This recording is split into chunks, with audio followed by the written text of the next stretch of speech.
Hello dear friends, welcome to your channel. This is Shobhit Agarwal. हम पढ़ रहे हैं अल्टीग्रेड पोएट्री और इससे पहले कई सारे लेक्चर ऑलरेडी अपलोड हो चुके हैं। अगर वीडियो नहीं देखी है तो अलग से प्लेलिस्ट बनाई हुई है अल्टीग्रेड पोएट्री। और इसी के साथ इसी सीरीज को आगे बढ़ाते हुए आज एक ब्यूटीफुल पोएम है जिसका नाम है क्रो अलाइट। और ये पोएम है जो लिखी हुई है टेड ह्यूज़। टेड ह्यूज़ का जो फुल नेम था एग्ज़ाम में आ जाता है एडवर्ड जेम्स ह्यूज़, जिनका जो जन्म है वो हुआ था 17 अगस्त 1930 को। ये एक बहुत ही अच्छी पोएम है और ये एक तरीके से क्रिश्चियनिटी पर भी क्रिटिसिज्म करा गया है और बहुत सारी चीज़ों पे यहाँ पर क्रिटिसिज्म किया गया है। और ब्यूटी और ऑर्डर इसकी बेसिक थीम है, ब्यूटी एंड ऑर्डर। और क्रो के माध्यम से, क्रो जो है सबसे पहला एक प्राणी बताया गया है जो धरती का निर्माण हुआ था। तो उसी में बताया गया है कि सबसे पहले जो गॉड है वो सबसे पहला जो क्रिएशन था वो क्रो था।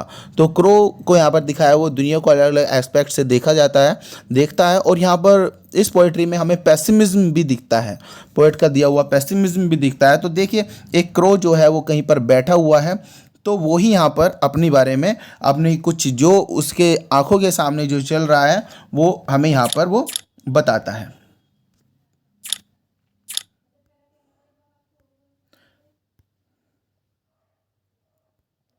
तो लाइन स्टार्ट करते हैं।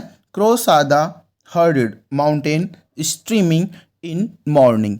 हर्डेड का मतलब है पर्वतों का झुंड। झुंड से ही इसका मतलब होता है जो क्रो है, जो कौवा है, उसने वो पर्वतों का झुंड देख रहा है। एक जगह पर वो बैठा है ऊंचाई पर, वहाँ पर वो देख रहा है पर्वतों का झुंड। And steaming in morning, steaming होता है भाप निकलना, मॉर्निंग सुबह के समय में। सुबह के समय में पर्वतों में आपको ऐसा लगेगा कई बार कि भाप सी निकल रही है, तो वो चीज़ वहाँ से देख रहा है। ही सॉ द सी, वो समुद्र भी देखता है। उसी ऊंचाई पर बैठा हुआ वो समुद्र भी देखता है। इस दुनिया को अलग अलग एस्पेक्ट से वो देख रहा है। And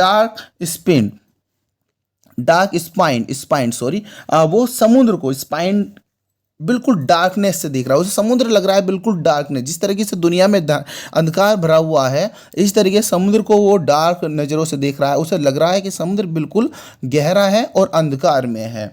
and with the whole world earth in its coil, और उसने दुनिया को, कोयल क्या होता है, सांप जो होता है जब कुंडली मार के बैठ जाता है इस तरीके से, तो वो क्या होता है, उसने जो समुद्र है उसने पूरी धरती को एक तरीके से कुंडली मारकर वो बैठा हुआ है। मतलब कि धरती में आप सभी को पता है पानी का ही सबसे बड़ा स्रोत है, नीला ग्रह भी कहा गया है। तो उसने जो धरती है उसे गोल गोल घुमाकर एक तरीके से पूरा पानी जो है वो समुद्र ने घेरा हुआ है, इस धरती को पूरा घेरा हुआ है। ही सॉ स्टार्स, वो देखता है, वहाँ से बैठा हुआ स्टार्स को देखता है। And fuming away into black, जो अंधकार में गुम से हो जाते हैं। जो तारे होते हैं, कुछ तारे अंधकार में गुम से हो जाते हैं, बहुत ही कम दिखते हैं। और कुछ वो देखता है मशरूम्स को। मशरूम्स यहाँ पर दिखाया हुआ है, डीके का सिंबल है, नष्ट भ्रष्ट हो जाने का उसका सिंबल है, क्योंकि दुनिया में उस समय सब कुछ ख़त्म सही था। तो मशरूम्स जो है वो उसी का दिखा हुआ। आप सभी को पता है जो फफूंदी होती है ऐसी जगह ही होती हैं जहाँ पर हरी भरी जगह ना हो। तो मशरूम्स जो है वो यहाँ पर दिखाई हुई है कि मशरूम्स वो देखता है। एंड नथिंग फॉरेस्ट, और जंगल जो है उस समय, उस जंगल में और कुछ नहीं था, सिर्फ मशरूम्स था। एंड क्लाउडिंग देयर स्पोर्स होता है जो उसके अंदर छेद होते हैं। मशरूम में जो छेद हैं वो भरे हुए हैं वो मशरूम्स के छेद। मतलब कि उसमें एक तरीके आप कह सकते हैं वायरस हो सकता है। उस जैसे वायरस हो जाता है, कोई डिजीज़ हो जाती है, तो वो जो वहाँ पर मशरूम्स के जो छेद हैं वो भर गए हैं उन डिजीज़ के कारण। और वायरस ऑफ गॉड यहाँ पर दिया हुआ है कि ईश्वर ने हमें अलग अलग तरह के वायरसेस दिए हुए हैं, क्योंकि नकारात्मकता भरी हुई है। जो पोएट है अपना पेसिमिज्म दिखा रहा है इन लाइन के माध्यम से।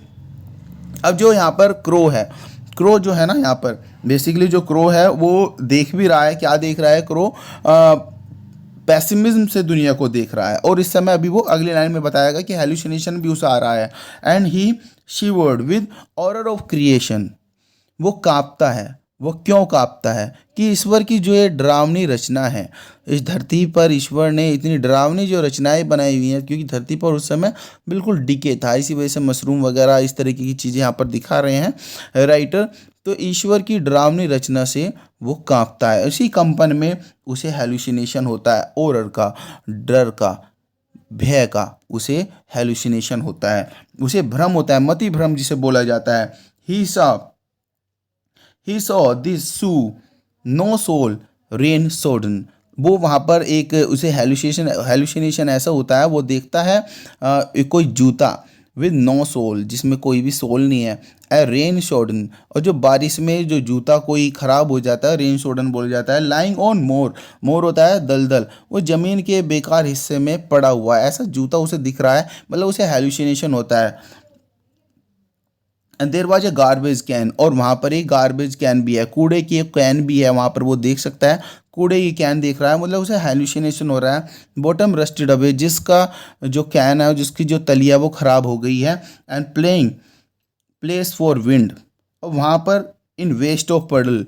अब इन लाइन्स का अर्थ है वहाँ पर जो जो हवा थी, वहाँ पर हर जगह हवा का ही घेरा है, और वहाँ पर सब जगह हवा ही थी और सब कुछ वेस्ट था। जो चीज़ें वो देख रहा है इस समय, वो डीके की चीज़ें देख रहा है, डिस्ट्रक्शन की वो चीज़ें देख रहा है। और इन चीज़ों में वो कभी हेलुसिनेशन में देख रहा है, कोई ख़राब कैन देख रहा है वो, और कोई सड़ा हुआ जूता देख रहा है, ये सब चीज़ें उसके दिमाग में चल रही है। फिर वो अब क्या देखता है, उसे देख रहा है अपने हेलुसिनेशन में, देर वाज दिस कोट, वो उसे एक कोट दिखता है। डार्क कबर्ड, एक कबर्ड में उसे कोट दिखता है। And in the silent room, एक रूम दिखता है जो बिल्कुल शांति से भरा हुआ है, बिल्कुल साइलेंट रूम दिखता है। एक शांति भरे घर में उसे दिखता है एक silent room. There was this face, उसे एक चेहरा दिखता है। क्या वो चेहरा दिखता है उसे? उस चेहरे को ऐसा दिखता है, smoking its cigarette between the dusk. वो देखता है, क्या देखता है? वो सिगरेट पी रहा है, वो चेहरा, कोई चेहरा है जो सिगरेट पी रहा है। And between the dusk and window fire embers, और वो बैठा है, कहाँ पर बैठा है? जहाँ पर विंडो है वहाँ पर, और फायर एम्बर, जहाँ पर कोई अंगीठी जली हुई है, जहाँ पर आग जली हुई है, कोई व्यक्ति बैठा हुआ है ऐसी जगह पर जहाँ पर वो सिगरेट पी रहा है, और एक तरफ खिड़की है और एक तरफ आग की लपटें हैं, या आग वो हाथ सेक रहा है, सर्दी का यहाँ पर दृश्य दिखाया हुआ होगा। Near the face this hand motionless, और उसका जो फेस है, उसके फेस के पास एक हाथ मोशनलेस, जिसमें गतिहीनता है, गति नहीं है। Near the hand this cup, और उसके हाथ के करीब एक कप। फिर उसे कप से ही दिखता है, वो आंखें अपनी मलता है, ब्लिंक करता है कि कहीं ऐसा तो नहीं मैं सपना देख रहा हूँ। वो चीज़ें देख रहा है डिस्ट्रक्शन की, उसे सब चीज़ें ऐसी दिख रही हैं, सब कुछ ख़त्म हो रहा है। तो कौवे को दिख रहा है कि कहीं ऐसा तो नहीं कि मैं कोई सपना देख रहा हूँ, तो अपनी आंखों को वो रगड़ता है। नथिंग फेडेड, कुछ भी चीज़ गायब नहीं होती। जैसे कि हमें कोई सपना देखते हैं, ऐसा लगता है कोई चीज़ बहुत अलग सी चल रही है, फिर अपने आप से हम चूटी काटते हैं, देखते हैं कि ये वास्तव में है या नहीं है, तो वो अपनी आंखों को मसलता है, लेकिन चीज़ें गायब नहीं होती, मतलब उसे हेलुसिनेशन बिल्कुल रियल महसूस दे रहा है। ही स्टेयर्ड इन एविडेंस, और वो देखता है, चारों तरफ घूरता है, और उसे चीज़ें ऐसी की ऐसी दिखती हैं। एविडेंस ऐसे के ऐसे ही है, कोई भी चीज़ें गायब नहीं होती।